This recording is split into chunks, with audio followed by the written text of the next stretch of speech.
All right. Well, first, I'd like to thank everyone for joining us for this second lunch and learn of the year. We will be doing these pretty regularly, though next month we're going to change it up a little. We'll be hosting our Climate Change and Health Conference, which will be on April 15th from 12 noon to 4:30. You'll see some information about that in the chat as we're going through the program in case you'd like to register for that. I'm excited today to have here Arthur Stamoulis, who is the Executive Director of the Trade Justice Education Fund, which is a nonprofit that focuses on emerging issues in trade. For more than a decade, he has also led Citizens Trade Campaign, a national coalition of labor, environmental, family, farm, faith, and consumer organizations working together to improve trade policy for working people on the planet. I'll pass that over to you now, Arthur. Great. Thank you so much. I appreciate the opportunity to speak with everyone this afternoon. So again, my name is Arthur Stamoulis. I'm the Executive Director of Trade Justice Education Fund, which is a nonprofit focused on the changes to trade policy that are needed to create a more just and sustainable global economy. And I was just saying, gosh, almost 20 years ago, I worked at Clean Air Council in Philadelphia and would work from time to time with PSR on various clean air and energy projects. And so it's good to be back speaking with you today on an issue that's really not unrelated. Let me just pull up my slides quickly and start the slideshow. All right. So what I'm going to be discussing today is, a very quick overview of how fossil fuel companies and other corporations are increasingly using trade agreements to undermine environmental action, particularly when it comes to climate change. And I'm also going to be making some simple suggestions on how you as individuals and as an organization can help to eliminate that threat.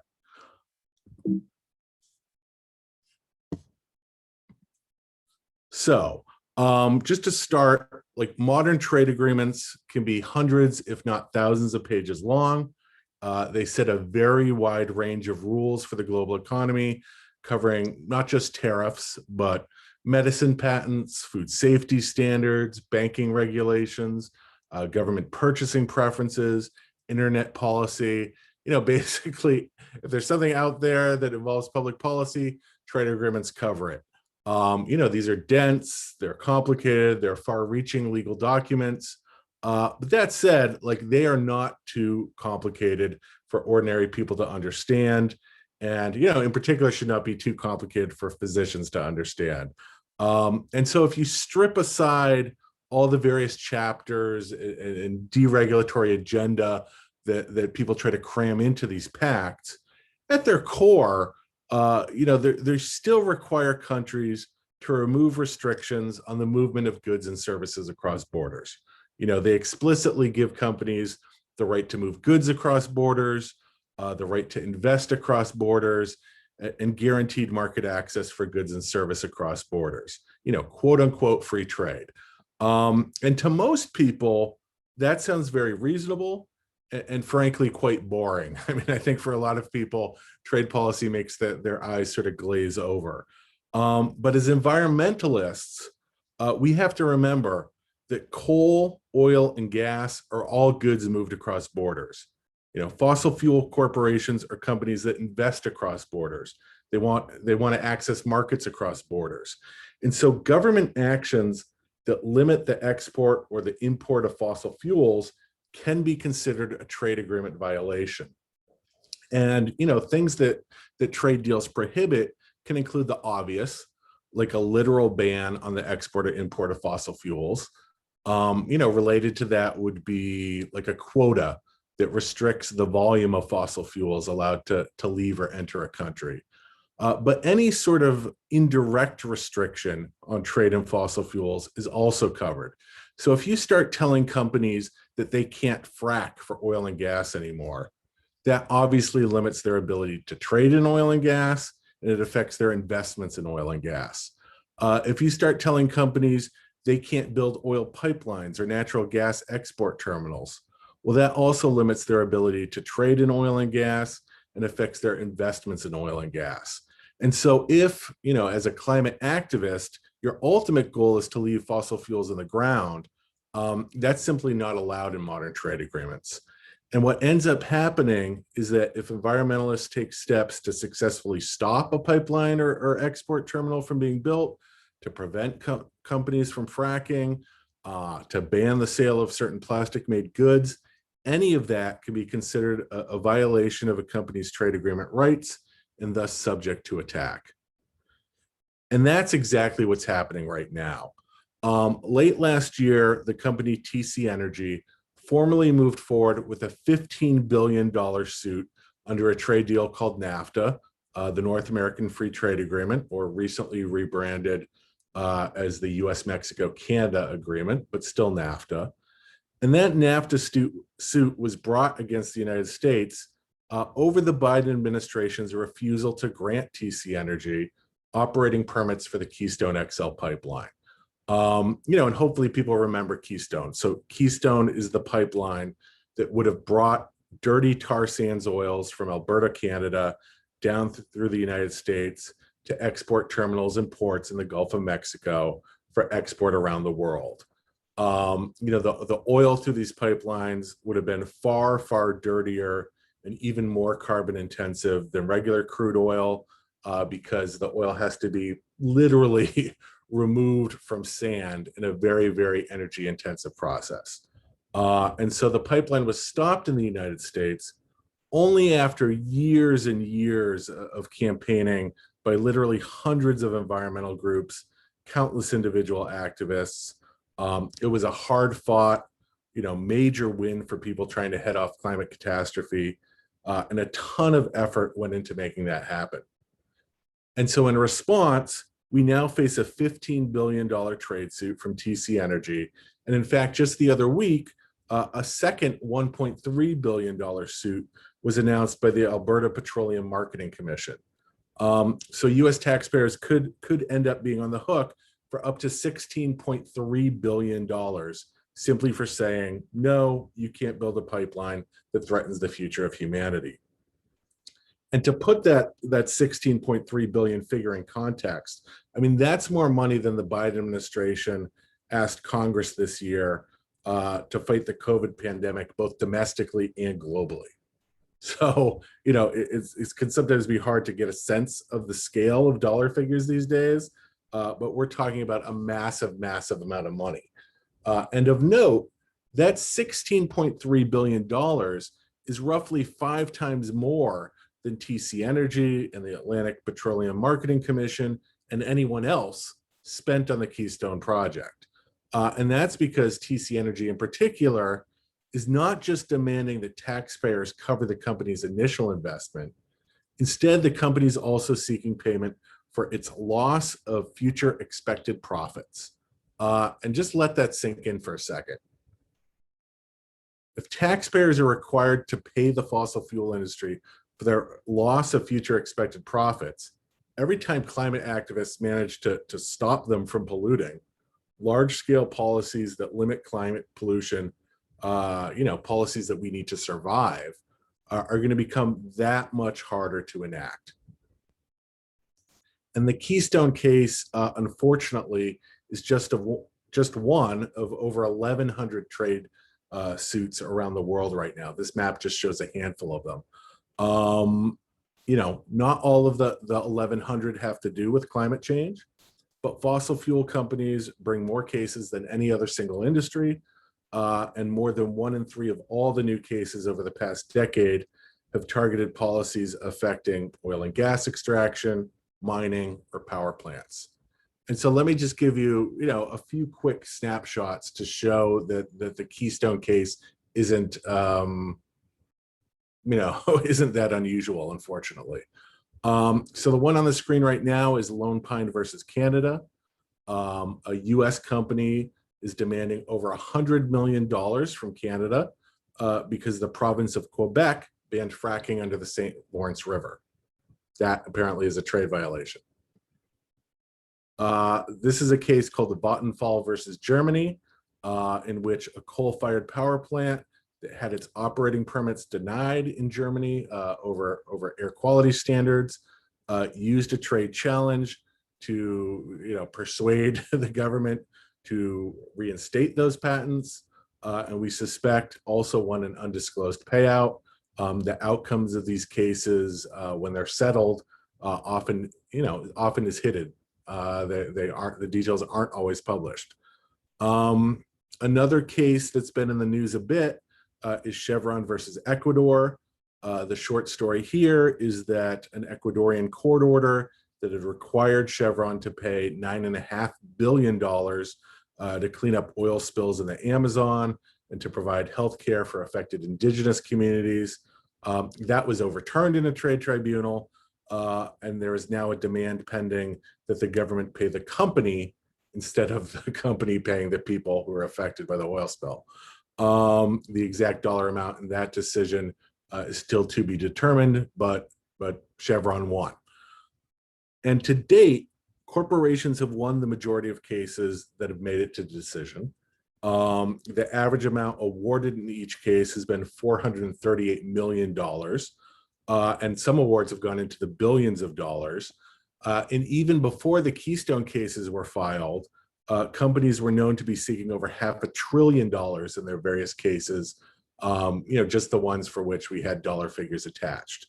And one thing to know here is that these cases aren't heard in the US court system or any other country's domestic judicial system. Instead, they're most often heard before a panel of 3 corporate trade attorneys. And the reason that's important is because most of these are cases that would be laughed out of the US court system. Like, you want us to pay you for the profits you might have made if you didn't have to meet environmental standards that everyone else is required to meet, right? That's called like a regulatory takings claim. That thing does not fly in the United States court system, but it's exactly what's happening and moving forward under these trade tribunals. And it's a very real threat to climate action. If governments are now expected to find hundreds of billions of dollars, potentially even more, to compensate fossil fuel companies for their lost expected profits in the face of new climate policies, I mean, it's going to make it that much more difficult, even for rich countries like the United States, to make the major greenhouse gas reductions we need on the timescale we need to make them.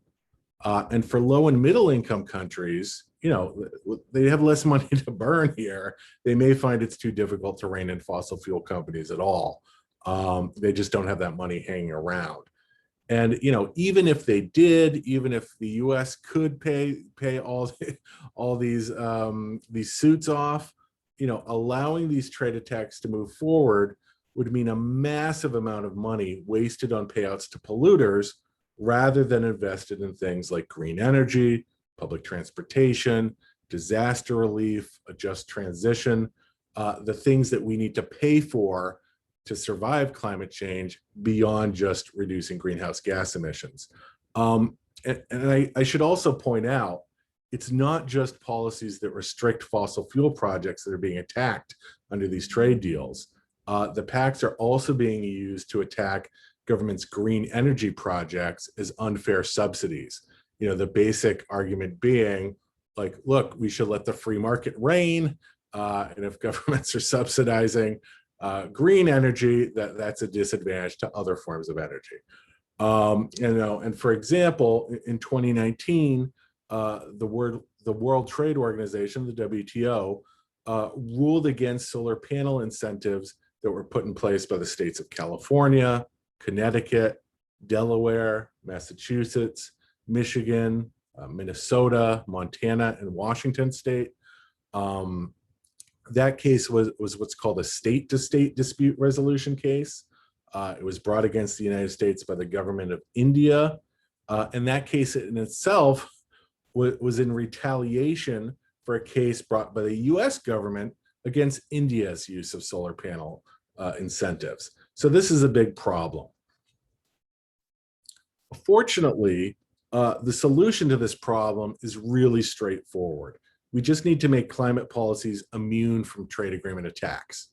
And there are two things we need to do to accomplish this. First, we need to eliminate what's called investor state dispute settlement, or ISDS. ISDS is a system under which individual transnational corporations can privately challenge democratically enacted laws and regulations, as well as permitting decisions and even court decisions, as a violation of their trade agreement rights in these international trade tribunals. The good news about ISDS is that it is increasingly unpopular. Joe Biden doesn't like the ISDS system. Even Donald Trump didn't like the ISDS system. And trade justice activists around the world have made a lot of headway against ISDS in recent years, such that it's being scaled back in some countries, and it currently is not being added to new trade agreements in the United States, at least for the time being. The problem is that it's still functioning in a lot of existing trade agreements, and so we want it to go altogether. We need to get out of ISDS. So the first step to preventing corporations from directly challenging climate policies through trade agreements is to eliminate that system, the ISDS system. And then the second thing we need to do is we need to prevent corporations from getting governments to challenge each other's climate policies via what's called state-to-state dispute settlement. And I just mentioned how the US lost a state-to-state case pertaining to solar incentives. We've also lost cases related to specific regulations under the Clean Air Act, the Endangered Species Act, the Marine Mammal Protection Act. One fairly infamous recent case is that US country of origin labeling program for meat products was struck down in a state-to-state case under the WTO. And the US Congress decided to eliminate the country of origin labeling program for meat to avoid the penalties that would have been implemented.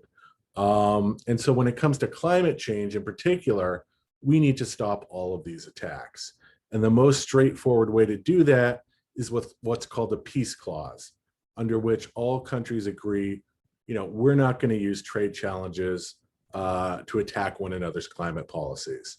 The rules will still remain in place. While we're working to fix those rules over however many years that takes, we're going to agree not to enforce them through these trade mechanisms, these trade tribunals. And there's already a WTO peace clause in place for food security measures. It lets countries, set up strategic food reserves to subsidize farmers to do other things that are violations of the free market and of corporations' so-called trade agreement rights. And so extending that precedent of a peace clause for food security into climate, it's a no-brainer.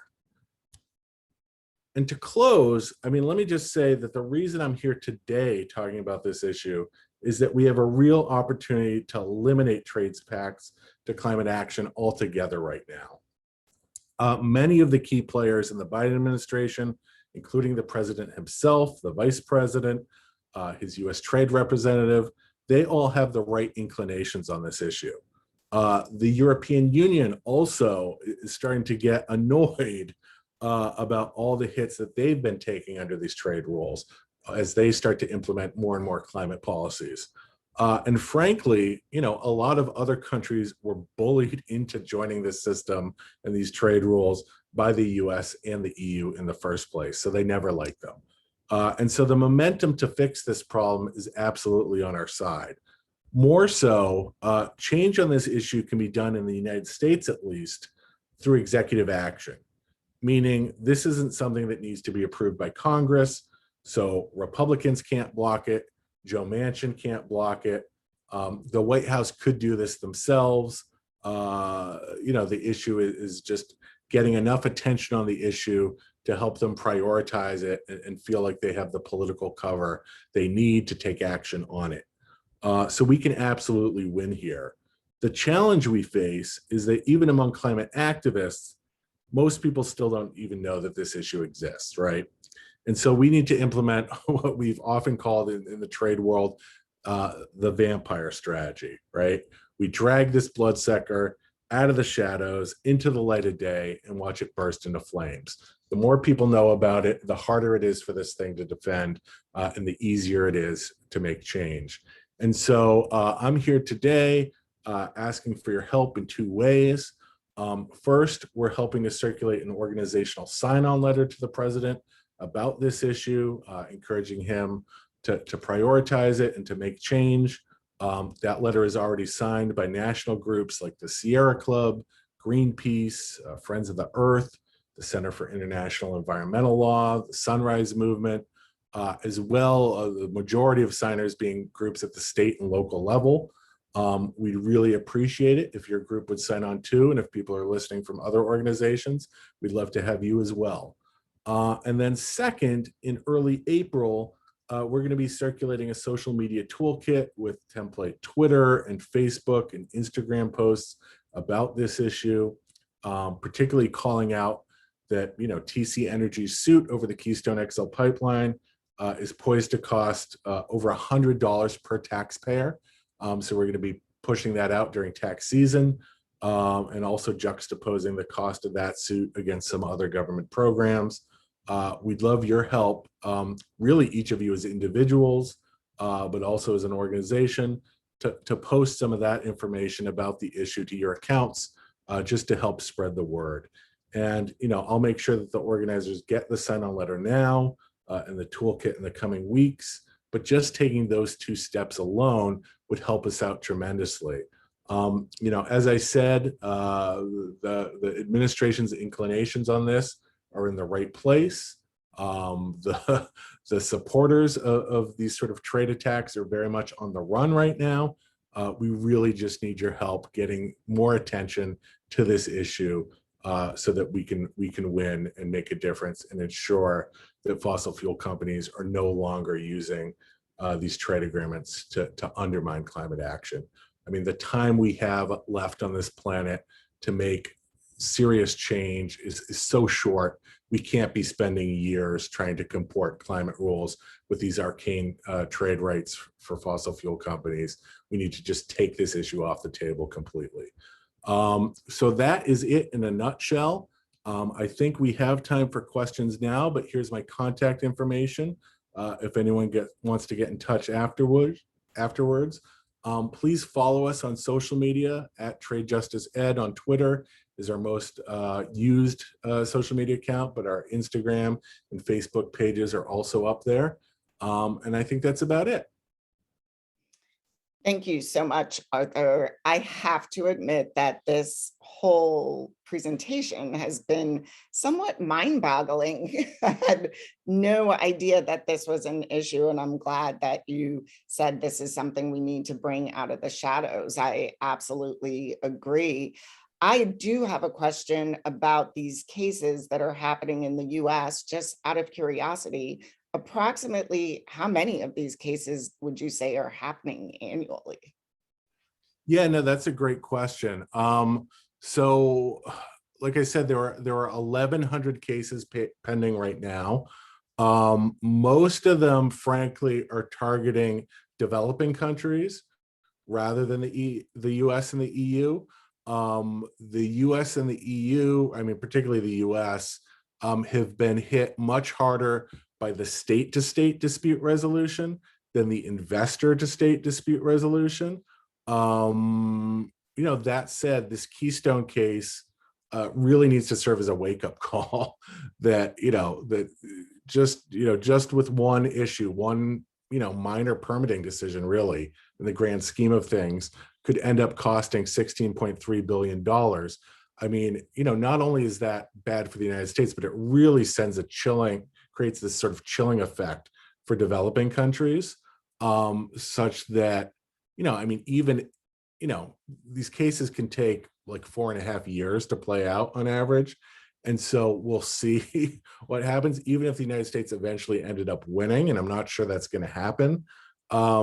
It creates this chilling effect where other countries look at this, see that this is happening, say, oh, we don't want that to happen to us. we're going to settle with the companies, we're going to roll back our regulations rather than expose ourselves to these types of penalties. So it's a big issue already, and it's becoming, as I said, something that fossil fuel companies are using more and more as they start to realize, our time is our time is up as an industry. Like, however many more years they have to make profits, for a lot of them, when they see these climate policies really taking a big bite out of their profits, they're turning to the trade agreements to try to recuperate that money. Yeah, it seems like a really great way to make up for your losses right before they actually happen. Um, the other question I had for you is, you made mention of the fact that there will be this sign-on letter that folks can sign on to, and of course that the Biden administration is not in favor of this. But is there anything that we can do at the state level? And is it worthwhile reaching out to state legislators about this? Yeah, I will say over the years, state legislators have sometimes created, have passed resolutions about the issue, because it's interesting that, like the case of Lone Star in Lone Pine fracking in Quebec, they're challenging the country of Canada over a provincial regulation. And so state regulations can be challenged under these trade agreements, but it's ultimately up to the federal government to defend them in these trade tribunals. So a lot of state legislators do not like that, do not appreciate that. There are some provisions in trade agreements, particularly around public procurement, where action at the state level has gotten the federal government to stop just offering up state procurement on the chopping block under these trade agreements. So for example, if you have a state purchasing rule that you're going to buy green energy as opposed to whatever energy is cheapest on the international marketplace, or you're going to buy electric vehicles rather than whatever vehicles are cheapest on the marketplace, or cars or buses or whatever it might be. Under our trade agreements initially, those policies at the state level were subject to attack in the trade tribunals. Some states, and I can't remember if Pennsylvania is one of them, but I believe it is, withdrew themselves from that system due to a lot of campaigning. But at the end of the day, this is an international agreement. It's made at the federal level, and we need our federal policymakers to take action. And fortunately, this is something that can be done at the executive level and not have to get through Congress, because we all know what a mess that is these days. Thank you so much for sharing. Let's see, we have a question here. You said the president has the authority to change the process, probably via executive order. However, if an administration changes the process, the next administration can reverse the previous action. I believe this will only become a permanent solution if Congress acts. Yeah, no, that's absolutely true. I mean, what one president does, the next president can undo. I will say that because of the sovereignty issue, right, and the sort of nationalist wave of our previous president, Republicans, of a certain ilk, are starting to oppose this system too. So I think I'm somewhat hopeful that if President Biden removes us from it, that could hold in place for a while. I mean, the other point is that if the United States removes itself from the system, and then our trading partners start to do so too, which is the ultimate goal, U.S. reentry would require a whole new renegotiation with the international partners. So, you're absolutely right. I mean, it's always best for Congress to take action, for the courts to weigh in and, rubber stamp the action. But, when we're talking about climate change in the immediate, it's really important that executive action take place in the short term to eliminate this threat. Thank you for that. Well, it doesn't look like we have any more questions. I really appreciate your joining us today and look forward to hearing from you so we can disseminate this information and keep people in the know about what's happening. We'll gladly share with our membership. Great. Thanks so much for having me. I really appreciate it. Thanks.